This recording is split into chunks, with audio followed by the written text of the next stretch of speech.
Oke, saya lagi di tempat Pak Supahar di Bangunjiwo, Bantul. Ini ada bahan bonsai, cukup populer sebenarnya, tapi mungkin banyak juga yang belum tahu, belum paham karakternya. Nah, nanti kita akan bahas sama Pak Supahar tentang legundi.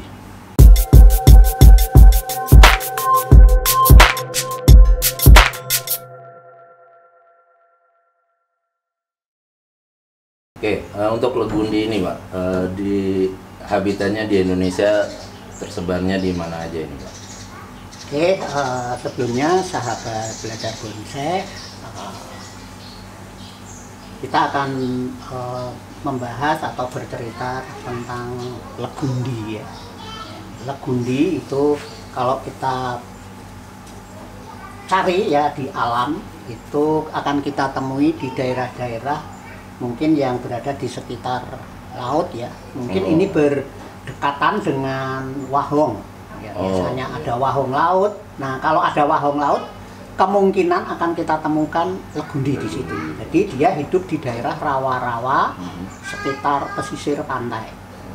Nah, kalau endemiknya mungkin kalau di tempat kita ini lebih banyak ke daerah Pantura ini. Pantura ya, Pak? Ya, di daerah Pantura itu mungkin pembudidaya atau pendongkel alam itu banyak.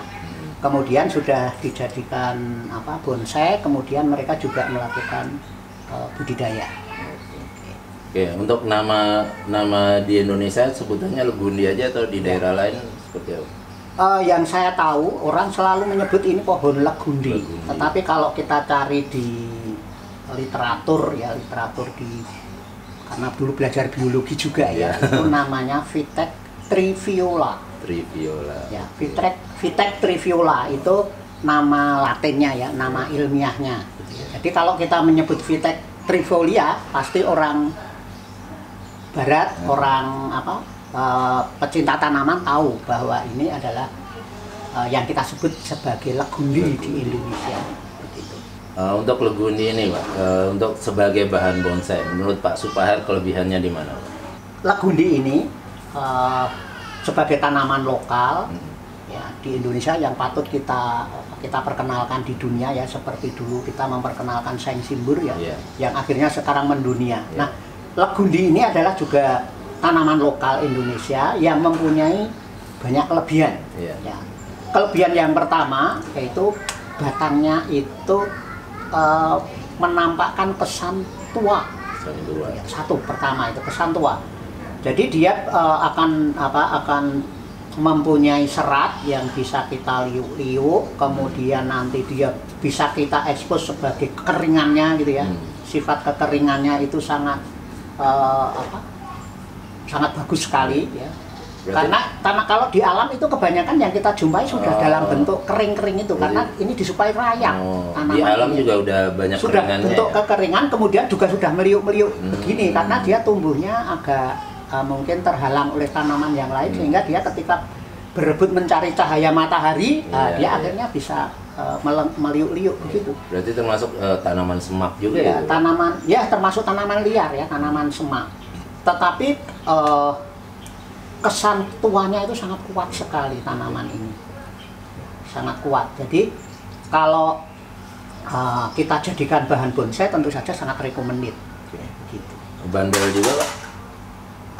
Tanaman ini yang penting itu adalah terkena air. Gitu. Tanaman ini terkena air. Kalau terlambat air, biasanya daunnya langsung layu. Begitu. Tapi begitu kita siram, nanti setengah jam setelah kita siram akan kembali ke keadaan awal. Oke, kita bahas misalnya kebanyakan sekarang kan mungkin budidaya legundi masih belum terlalu banyak ya, masih banyak dari dongkelan ya. Nah, untuk dari dongkelan biasanya Pak Supahar untuk penanaman awal gimana? Pakai media apa? Legundi itu mungkin kalau kita belajar dari alamnya ya, mestinya kita kalau ingin menanam awal itu kan melihat alamnya dulu. Ya, bahwa legundi ini hidup di rawa, artinya kalau di rawa itu ya tentu saja tanahnya itu mestinya ada campuran antara pasir, tanah yang endapan lumpur gitu ya.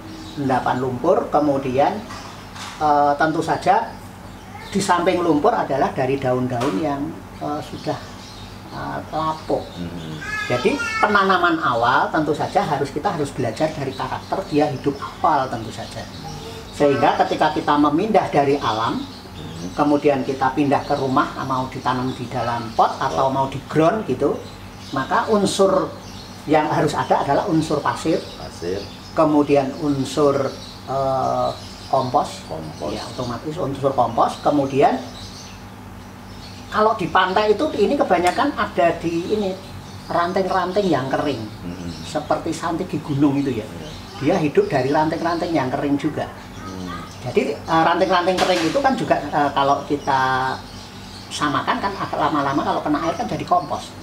Jadi kesimpulannya ketika kita menanam itu adalah campuran medianya itu lebih bagus adalah adanya mungkin bladder gitu ya, kalau dari kali bladder kali mungkin, kemudian kita campur dengan kompos, kemudian boleh dengan pasir malang.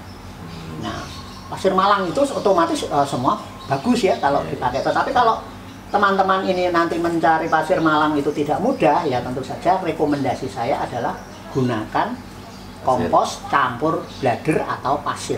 Boleh pasir bangunan, pasir kali ya. Kemudian tetapi harus ada kompos atau tanahnya sedikit aja untuk supaya ketika dia nanti muncul akar kemudian dipakai untuk kalau sudah campur dengan tanah kan pasir campur tanah kan seperti bladder ini. Nah, seperti itu. Itu juga untuk media mapannya juga pakai itu juga. Saya sarankan seperti itu, tetapi karena media mapan itu nanti kalau sudah jadi bonsai, ya jadi bonsai itu kan kita harus mempertahankan di pot ceper, tetapi tetap subur dan poros. Ya rekomendasi utama adalah adanya pasir malang. Pasir malang, kemudian nanti pupuknya sudah tidak lagi pupuk alami seperti ketika kita sedang memperbesar atau membudidaya. Ya tentu saja kita sudah membutuhkan pupuk majemuk. Ya, mungkin yang slow release itu ya, yang bisa kita butuhkan. Nah itu tadi kita ngomongin yang misalnya yang dari jongkelan Pak. Nah untuk budidayanya sendiri Pak, legundi ini bisa dengan cara apa aja? Oke, sahabat belajar bonsai, kalau kita perhatikan tanaman ini yang pertama itu dia memunculkan bunga yang sangat indah. Oh, ada bunga. Ada bunga di sini. Warnanya ungu ya? Ya, bunganya warnanya ungu seperti saing simbur. Ya, ini sangat indah dan ini wangi. Sehingga tanaman ini paling dibenci oleh nyamuk. Ya, jadi kalau teman-teman punya bonsai yang sangat rimbun dan banyak, harus punya legundi. Karena tujuannya adalah untuk mengusir nyamuk. Satu ya, fungsinya bisa untuk mengusir nyamuk karena baunya yang sangat khas ya, seperti lavender itu ya baunya. Ini satu bisa untuk mengusir nyamuk. Sehingga kalau berbunga pasti ada buah. Buah. Sehingga secara generatif bonsai legundi ini bisa kita budidayakan pakai buahnya. Nah, nanti kalau ini sudah berbunga, kemudian nanti muncul buahnya itu akan berbentuk hitam bulat-bulat itu. Mungkin kayak buahnya ini, buahnya ilang-ilang. Ya, nanti kayak buah ilang-ilang itu ya. Nah, itu bisa kita semai. Ya, bisa kita semai menjadi bahan baru. Itu kalau secara generatif. Kemudian tanaman ini sebenarnya dengan cara dipotong, ditancapkan di tanah saja hidup. Stek bisa ya. Artinya bisa kita stek. Ya. Nah, yang kita stek bukan kalau santigi mungkin yang pucuk ya, tetapi sama-sama tanaman pantai gitu ya. Kalau santigi itu pucuk, tetapi kalau legundi ini yang sudah coklat. Oh gitu, batangnya ya? Batangnya yang sudah coklat. Nah ini kita potong, kita pruning daun, kemudian kita tancapkan di tempat yang lembab. Nah, nanti mungkin 3 minggu itu sudah tumbuh akar. Kemudian di samping stek bisa dijangkok, tentu saja ya. Kalau bisa disetek aja bisa, apalagi kalau dijangkok.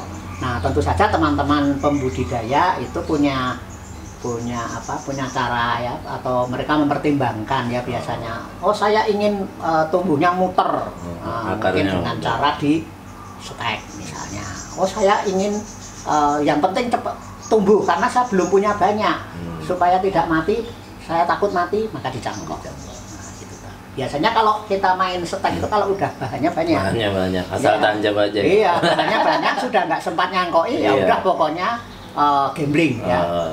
Hidup atau mati, ya yang penting nanti kalau hidup ya dimanfaatkan, mati nggak masalah gitu. Tetapi kalau masih baru punya 1 atau 2, saya menyarankan cangkok saja gitu ya. Supaya risiko matinya itu sangat rendah. Oke Pak Supahar, untuk karakternya sendiri ketika sudah di bonsai misalnya, kita ngomongin cabang atau ranting, ini termasuk lentur atau gampang patah? Oke.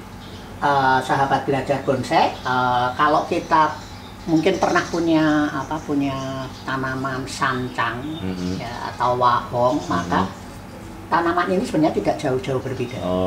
Tidak jauh berbeda. Sebenarnya juga getas. Getas itu kalau dikawat, kita nekuknya agak ekstrim ya patah. Gitu. Tetap sehingga ketika kita mengawat ya sebaiknya ya masih muda-muda seperti ini saja. Gitu. Nah itu supaya kelenturannya masih tetap baik. Tetapi dengan cara ini mungkin kalau kita tidak pakai trainer dan kita pruning sendiri ya, mungkin kita pruning 1 langsung dikawat. Nah, pruning lagi kawat. Nanti kalau nggak selesai bisa dilanjutkan dari depan tanpa harus masih hidup ya. Jadi nanti bisa kita sambi-sambi seperti itu. Nah, tapi saya sarankan ini masih muda ya ketika mengawat. Kemudian tentu saja pemilihan kawatnya ya harus disesuaikan dengan besarnya batang. Oke, untuk pruning sendiri Pak, ini pruning habis berani ya? Insya Allah kalau legundi ini mudah sekali untuk tumbuh karena di setiap ketiak ini seperti sancang. Iya, mata tunasnya sejajar jadi ya Pak? Setiap kita pruning di mata ketiak ini sudah ada bahan. Nah, jadi gundul nggak masalah. Gitu ya. Di gundul nggak masalah sehingga terus nanti baru kita kawat. Ini kalau kita ingin mengawat dengan aman ya, boleh digundul.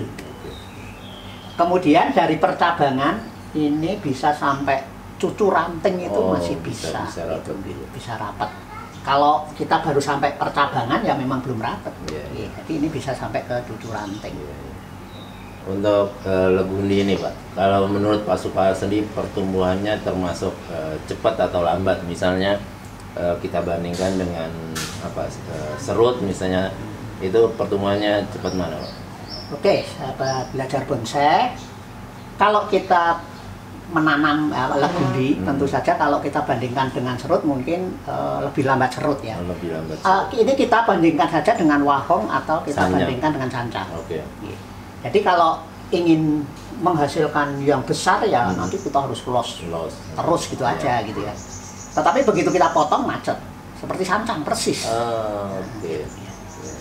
Sehingga biasanya kalau kita ingin memperbesar ranting atau cabang ya ketika kita kawat ya mata paling ujung jangan dipotong, udah panjangkan saja gitu. Baru nanti setelah proporsional baru kita potong. Karena ini seperti sancang ini tipenya gitu. Dan cara potongnya, cara pruningnya juga persis sancang, yaitu pada ujung ketiak. Nah, ini pada ketiak ini ya kita potongnya begini. Jadi misalnya ingin menghasilkan dari ranting ke cabang, anak ranting ya nanti 1 mata tunas ya kita mata tunas baru kita potong. Nanti akan muncul 2 cabang. 2 cabang. Nanti mata tunas pertama potong lagi muncul anak ranting. Nah, dan seterusnya seperti itu. Jadi persis sancang ya. Ini karena ini mata tunasnya sejajar.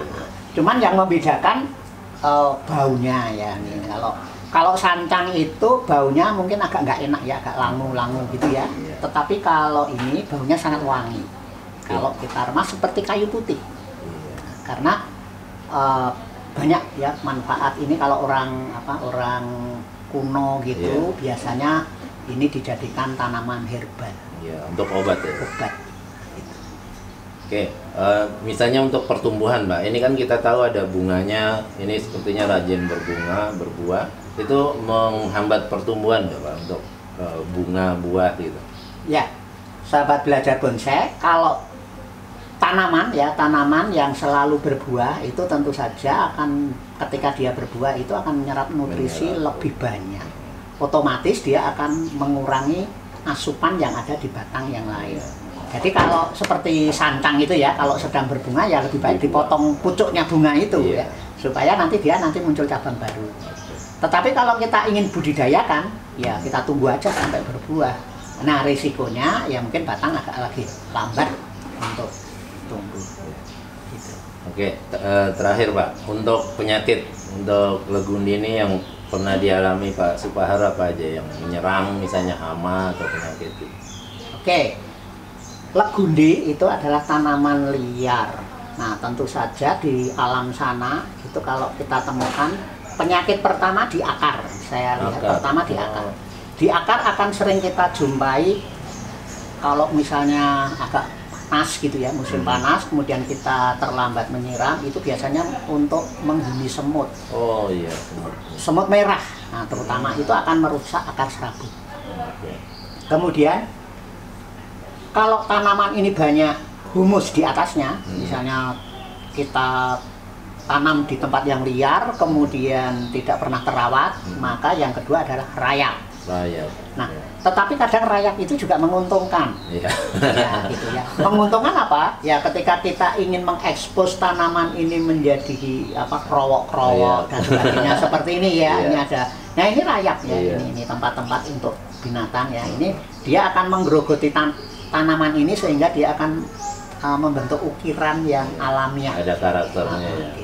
Sehingga kalau kita mendongkel di alam yang sudah tanaman ini mungkin sudah besar gitu ya, las ukurannya, pasti akan kita jumpai di batangnya rayap. Selain itu apa Pak? Nah, untuk kemudian daun, untuk daun, nah karena daunnya ini menghasilkan apa, aroma yang khas, ini belalang tidak mau. Oh, belalang nggak mau. Ulat tidak mau. Jadi otomatis kalau dari sisi mahkota daun itu hampir tidak ada penyakit yang termasuk kutu putih gitu nggak? Tidak mau, ya. Cuman tadi penyakitnya selalu ada di batang. Sehingga ketika kita sudah punya bahan yang sudah bagus ya harus rajin menyikat. Nah, dari lumut dan sebagainya. Kemudian kalau ingin membentuk karakter agak ya boleh dipahat pakai misalnya di cutter ya, dibentuk seperti waru dan sebagainya. Nah, ini juga sama karakternya. Bisa dibikin kering ya itu ya, seperti mungkin diukir kayak waru juga bisa. Dan ini kan sangat mudah. Karena kulit kambiumnya tebal, kayak waru. Oke, terima kasih banyak Pak Supahar untuk bahas tentang legundi ini. Mungkin ada teman-teman nanti yang tertarik atau minat pengen ngobrol-ngobrol, sekedar ngobrol-ngobrol sama Pak Supahar. Ada nomor WA yang bisa dihubungi Pak Supahar. Oke, sahabat belajar bonsai, bila mana teman-teman berkenan untuk menghubungi nomor HP saya ada di 877 3485 3276.